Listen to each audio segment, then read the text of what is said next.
Sergeant Brian Cole and Officer Hector Vargas had been in law enforcement long enough to know how to exploit their power.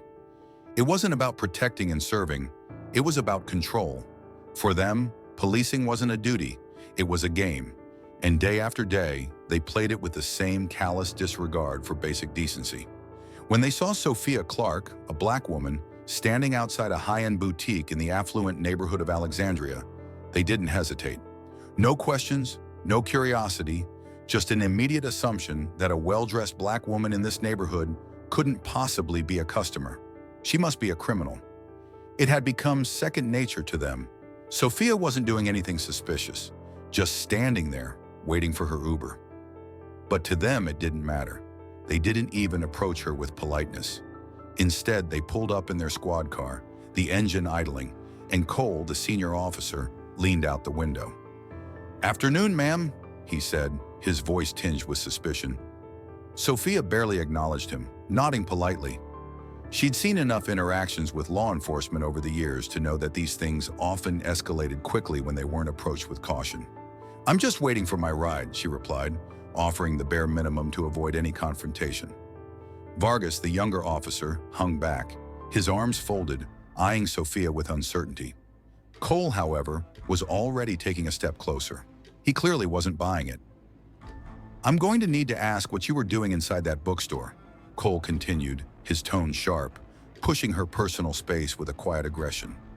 Sophia felt a shiver run down her spine, not from the cold, but from a deep, instinctive knowing that things were about to get ugly. "I just made a purchase," she said calmly, holding up the small paper bag that contained the book she had bought. "You can see the receipt." The officers exchanged a glance. A shoplifting call had been made in the area, and someone had given a vague description. A black woman in a dark coat. The officers assumed it was her. "A woman matching your description, medium build, black, dark coat, book bag, was reported," Cole said with a smirk, as if that was all the reason he needed to escalate the situation. Sophia's eyes flickered with annoyance. "That's a broad description. I'm sure you've passed 10 other women who fit that," she said, her voice steady, but tinged with a subtle edge of frustration. "You're the first one that caught my eye," Cole said, as if it was some badge of honor. He stepped closer, narrowing his eyes. "You don't look too comfortable. You sure you want to keep this conversation going?" Sophia's spine straightened. "I'm not nervous. I'm just familiar," she replied, her tone unwavering. At this, Cole's demeanor changed. The discomfort he felt at being challenged shifted into something else. Entitlement. He was a cop, and this was his moment to assert power. "You don't have to answer, but I'm asking to see inside your bag," Cole demanded, his hand already reaching for it without waiting for a response. Sophia's heart rate quickened, but she didn't flinch. "You have no legal basis for that," she said firmly, standing her ground. "I do not consent." The moment she said those words, the officer's patience snapped. "You resisting a lawful search?" Cole barked, his face reddening. Before Sophia could step back, his hand shot out, grabbing her wrist with force, his grip tight. "We're doing this the hard way then." Sophia stumbled, barely maintaining her balance as he yanked her forward. The bag slipped from her hand, the book inside tumbling to the ground with a sharp thud. "You're hurting me," she said, her voice tight with the strain of being yanked around like this. "This is unnecessary." "This is escalating, not me," Cole shot back, his voice dripping with disdain. Sophia closed her eyes for a moment. Not in fear, but in a quiet resignation. She wasn't going to scream, she wasn't going to fight. She had learned long ago that in situations like these, doing so only made things worse. But she wasn't going to be silenced either. Before they could do anything else, someone in the crowd raised their phone. The sound of the video starting to record pierced the air. "Is she stealing something?" one bystander muttered. "Just another Karen moment," another one sneered. Sophia's breath caught in her chest, but she said nothing. The car door slammed behind her, and she was driven away, her hands still cuffed, the weight of the injustice starting to settle in. Sophia sat in the back of the police cruiser, the cold metal of the handcuffs digging into her wrists. She wasn't surprised by the arrest, not really. She had been stopped by the police before, briefly questioned or told to move along. But this time it felt different. They had yanked her into the car with such force, without cause, and now she was being driven somewhere she didn't belong. The silence in the cruiser was deafening, and every bump in the road made her clench her jaw harder. As the car rolled through the quiet streets, her mind raced. She thought of her husband, Gabriel Clark, the deputy director of the FBI, a man who spent his days protecting national security, a man who had dedicated his life to identifying threats both foreign and domestic. She had never imagined that one day, the greatest threat she would face would come from those sworn to protect her, from the very police officers who were meant to uphold justice. The injustice of it all settled on her like a weight she couldn't shake off. Sophia had always prided herself on her calm demeanor. She had learned long ago to hold her head high, to smile through the discomfort, to never let the world see how hard it was to be a black woman in a world that so often saw her as less than. But this time, this moment, felt different. She could feel her body shaking, though she kept her eyes trained on the road ahead, refusing to look at the officer driving. "Just a misunderstanding," the officer had said when they pulled her into the car, as if that was supposed to make it okay. But nothing about this was a misunderstanding. They had judged her based on the color of her skin and assumed her presence in that neighborhood was criminal. In their eyes, she wasn't a customer. She wasn't even a person. She was a suspect, a threat just because of where she stood, just because of who she was. The car pulled to a stop outside the precinct, the lights from the building casting long shadows over the pavement. Sophia's pulse quickened. She wasn't afraid. No, this wasn't about fear. It was about anger, a deep, unyielding anger that had been building inside her for years.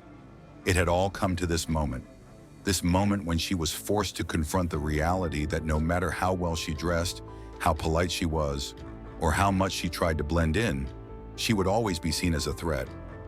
The doors opened and she was led out of the car, still in handcuffs, her breath visible in the cold night air. A few people stood around the precinct, watching as she was escorted inside. A glance from one officer, a quiet whisper from another. They weren't surprised. This happened all the time. Black people being arrested, treated like criminals without reason. Just a normal day. But for Sophia, this wasn't normal. This wasn't something she could just walk away from and pretend it didn't happen. As they walked through the precinct's front doors, she knew her life was about to change. She wasn't just another woman wronged by the system. She was about to make sure that the world knew what happened here, that no one would look away. She was pushed into a holding cell, the harsh fluorescent lights overhead buzzing relentlessly. The officers locked the door behind her, and she was left alone in the small room, the air thick with the scent of bleach and steel. Sophia didn't cry. She didn't scream.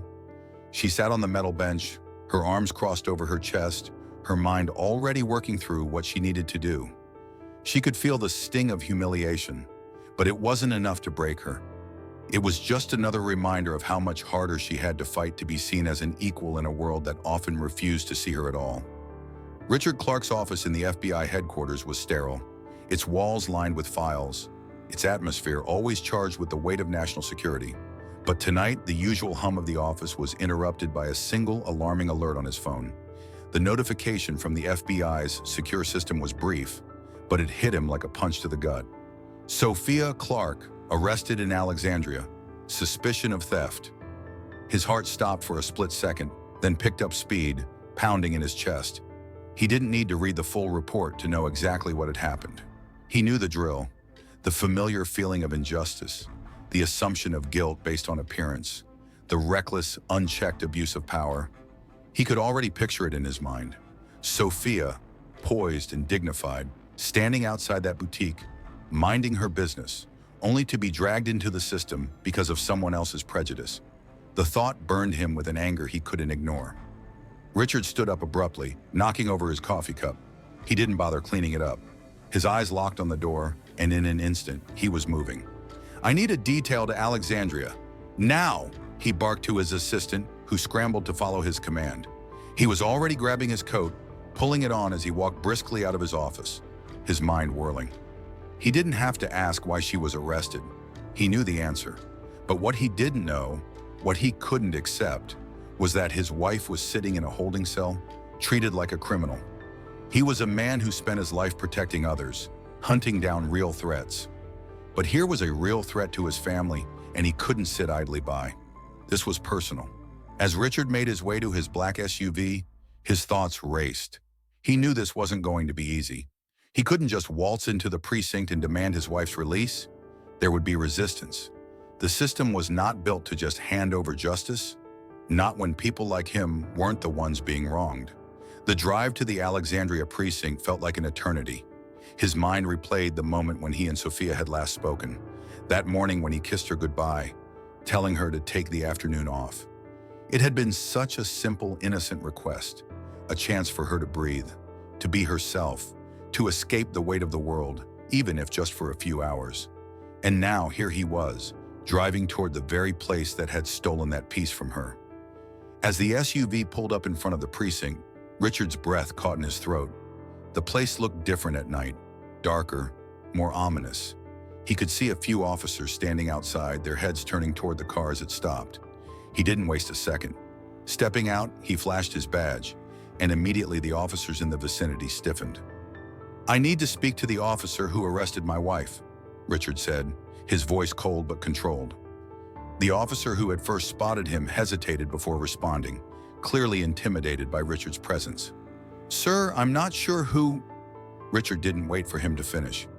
"Sergeant Brian Cole, now." His voice was low, but there was no mistaking the authority in it. The officer swallowed and nodded quickly, moving to retrieve Cole. Richard stood there, silent and still, his jaw clenched. His every movement exuded the kind of power that came from knowing exactly how much weight his position carried. But this wasn't about the FBI. This wasn't about national security. This was about his wife, and that, to Richard, was the most important thing in the world. Within moments, Sergeant Cole appeared, walking with an air of casual confidence. But when he saw Richard, it faltered. The smirk he had worn earlier evaporated, replaced by a nervous tension in his posture. "I'm Richard Clark," Richard said, his voice steady, but it cut through the air like a blade. "You have my wife in a cell, and you're going to release her. Immediately." Inside the Alexandria precinct, the fluorescent lights flickered overhead, casting a sterile, unforgiving glow across the holding area. Sophia sat still, her hands still bound in the too tight cuffs. Her back was straight, her face impassive. But inside she was a storm. She had been here before, in moments of injustice, when her body was treated like it was something to be controlled. But this time, she would not let it break her. She refused to. The door to the holding cell creaked open, and she didn't flinch. She had been waiting for this moment, knew it was coming. The man who stepped through the door was familiar to her, but not in the way she expected. Richard. Her husband's presence filled the room in an instant, his towering frame and authoritative presence cutting through the air. He moved toward her with a calm determination, his eyes locking onto hers, searching for any sign of distress. But Sophia wasn't distressed. She was angry, yes, but she wasn't broken. Not yet. "Hey," she said softly, as if they were greeting each other at the breakfast table. A simple word, but it carried so much weight. Richard crouched down in front of her, his eyes scanning her face, her wrists, her body. His lips tightened when he saw the marks the cuffs had left, and for the first time, his usually controlled demeanor cracked. His jaw tightened, but he said nothing. He reached for her hands, inspecting the cuffs with careful fingers. "They haven't taken these off," he said, his voice almost too calm, like the storm inside him was just below the surface. "They said they were waiting on a supervisor," Sophia replied flatly, her eyes never leaving his. "Apparently that's protocol for black women buying books." Richard closed his eyes for a moment, his breath steadying. He could feel his hands shaking, the anger boiling just beneath the surface, but he swallowed it down. This wasn't the time. This wasn't about him. It was about Sophia. "I'll be right back," he said, standing up. But he didn't leave. He didn't have to. He stepped toward the door, and without another word, he pushed it open, striding out into the corridor. Sophia sat still, the silence in the room thick around her. She wasn't going to wait here forever. She couldn't. And in the silence, her thoughts raced. The world could keep turning. The injustice could keep happening. But this was the line for her. It wasn't just about what happened to her. It was about what was happening to every Black woman who had ever been dragged through a system that didn't care about them, who had ever been profiled, judged, and thrown away. She didn't know what Richard was going to do next, but she knew this. It wasn't going to end like this. It couldn't. Meanwhile, Richard was outside, already walking towards Sergeant Brian Cole, his mind laser-focused on what he needed to do. He spotted him immediately, standing near a desk, trying to explain himself to another officer. Richard didn't waste time with pleasantries. "Are you Sergeant Brian Cole?" Richard asked, his voice calm, but laced with authority. Cole turned, startled, and then his eyes widened as he recognized the man standing in front of him. Richard's face was familiar. He was well known in the circles that mattered, but it wasn't just his title that made Cole pause. It was the quiet, unwavering power in Richard's presence. I wasn't aware that this was your wife," Cole stammered, trying to pivot to something more palatable. "We got a report about a possible theft. We followed procedure." Richard didn't let him finish. "You fabricated a report? There was no theft. There was no suspicion. You saw a Black woman standing in front of a bookstore, and you decided that was enough to treat her like a criminal? That's not procedure. That's abuse." Cole's eyes widened and his throat constricted as Richard stepped closer. "You're going to go back in there, and you're going to take those cuffs off, personally. Then you're going to walk in there and apologize like your badge means something more than fear." Outside the holding cell, the world seemed to pause as Richard walked back to Sophia. The seconds stretched into what felt like an eternity, but he returned to her side without hesitation. The door opened again, and this time, it was Sergeant Brian Cole, his face pale, his hands trembling slightly as he stepped inside. "Mrs. Clark," he muttered, fumbling with the keys as he unlocked the cuffs. The metal clicked off her wrists, and Sophia rubbed the red marks left behind. She didn't look at him, didn't acknowledge his apology. There was nothing sincere in his voice. There was nothing real in the apology. He was just doing what he was told because he had no choice. Sophia stood slowly, the power in her movement speaking volumes. She didn't need his apology. She didn't need his excuses. She had never needed anyone to validate her humanity, but today she was going to make sure that people saw her, not just as a victim, but as a force to be reckoned with. Without a word, she stepped past him, her heels clicking on the cold floor.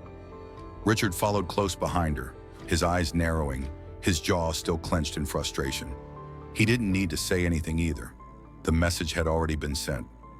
Outside the precinct, a small crowd had gathered, many of them holding phones, cameras clicking away, their eyes wide with curiosity. A few reporters hovered around, waiting for their story, their questions already forming in the air. But Sophia didn't answer them. She didn't need to. When they reached the front steps, a reporter shouted, "Is it true that the National Security Advisor's wife was just arrested for standing outside a bookstore?" Sophia paused at the top of the stairs, and for a brief moment, she let the weight of the question settle. Then she turned slightly toward the cameras, her face calm but resolute. She didn't smile. She didn't wave. Instead, she let her eyes speak for her, let the bruise on her brow and the dignity in her gaze send a message much clearer than any words could.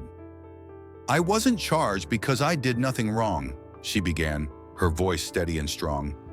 "But I was detained because I looked like someone who could be doing something wrong. This is what happens when the system assumes you're guilty before you even speak."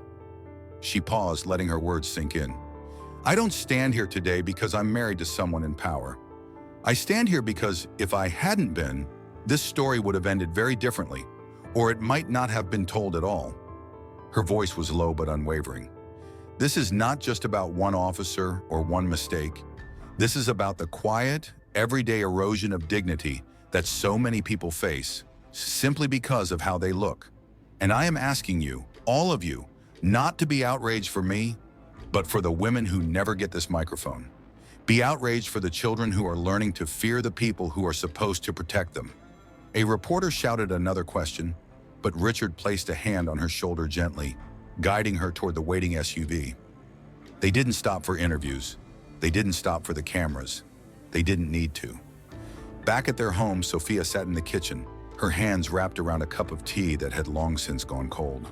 The house was quiet. The world outside was loud, with headlines, opinions, and social media buzzing about the incident. But inside, it was just her and Richard, together in the silence that followed the storm. Richard had been in meetings all afternoon, handling the fallout.